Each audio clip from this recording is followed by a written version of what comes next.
aborder les coups pitchés, donc les coups situés entre 40 et 110 mètres à peu près du drapeau. C'est un secteur de jeu aussi qu'on appelle le wedging, et c'est des coups sur lesquels on a toujours envie de mettre la balle sur le green.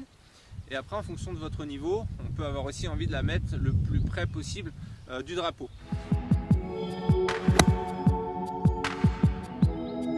Alors j'ai ici un coup de 60 mètres pour aller jusqu'au drapeau. J'ai choisi mon 56 degrés que je vais jouer en demi-coup. C'est cette amplitude qui correspond à cette distance pour moi. Je vais viser 2-3 mètres à gauche du drapeau, tout simplement parce que le drapeau il se trouve sur la droite du green. Donc je me prends une marge de sécurité. Et dans ma posture à l'adresse, dans mon organisation, la première chose c'est que je vais placer la face de club directement vers ma cible.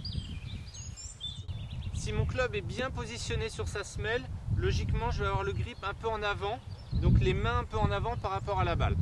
Ensuite, je vais positionner mes pieds. Alors moi j'aime bien avoir la balle milieu arrière par rapport au milieu de mes pieds, légèrement en arrière. Les pieds un petit peu plus resserrés que d'habitude parce que c'est un mouvement avec moins d'amplitude. Je vais monter le bras parallèle au sol et à peu près la même chose de l'autre côté, plutôt symétrique. Donc petite amplitude, je resserre les pieds. Et dernière chose, je vais déplacer légèrement vers l'avant mon centre de swing de façon à mettre plus de pression sur le pied gauche.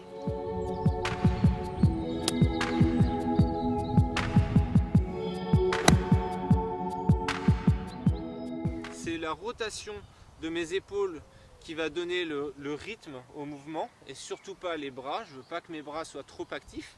Par contre, dans la montée, je veux sentir des poignets qui vont venir s'armer. Donc je veux avoir la sensation que mes 2 pouces sont orientés directement vers le ciel. Ça, c'est un bon repère. Je sais que mes poignets sont armés et ça va vous permettre de créer de la vitesse. Et une fois arrivé au sommet de l'élan, je vais chercher à descendre doucement les bras. Le poids escale sur la jambe gauche et mon corps s'engage vers la cible. C'est pas les bras qui passent, c'est vraiment tout le corps qui s'engage autour de la jambe gauche. Dernier conseil, sur un coup de wedge, on a les mains en avant au départ, on a envie de les avoir aussi en avant à l'impact et on a envie de les garder en avant dans la traversée avec une face de club qui va rester vers la cible un petit peu plus longtemps que sur un coup standard.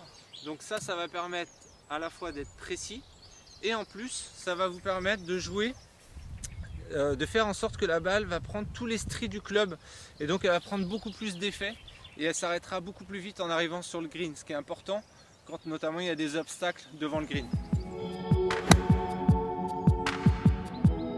Un premier exercice pour sentir que sur ce coup c'est le corps qui va contrôler et les bras vont venir se connecter. Donc je vais renforcer cette connexion grâce à un capuchon de bois que je vais venir placer sous mon aisselle gauche. Je veux sentir que la connexion elle reste en place ici et qu'elle reste en place aussi dans la traversée.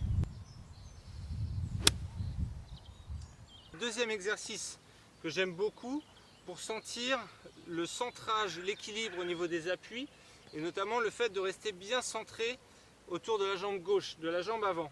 Alors je vais me mettre en place et mon pied droit je vais le mettre en retrait, vraiment en retrait du pied gauche.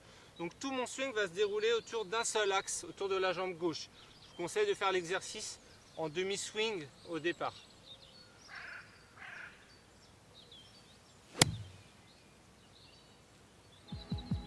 J'espère que ces petits conseils vont vous aider à être précis avec vos wedges, vous mettre plus près des drapeaux et prendre plus de plaisir. Et je vais vous préparer une deuxième vidéo pour apprendre à bien contrôler les distances parce que c'est un paramètre très important aussi du wedging. Je vous la mets en lien, vous pouvez cliquer ici, elle est là. Et en attendant, très bon golf à vous!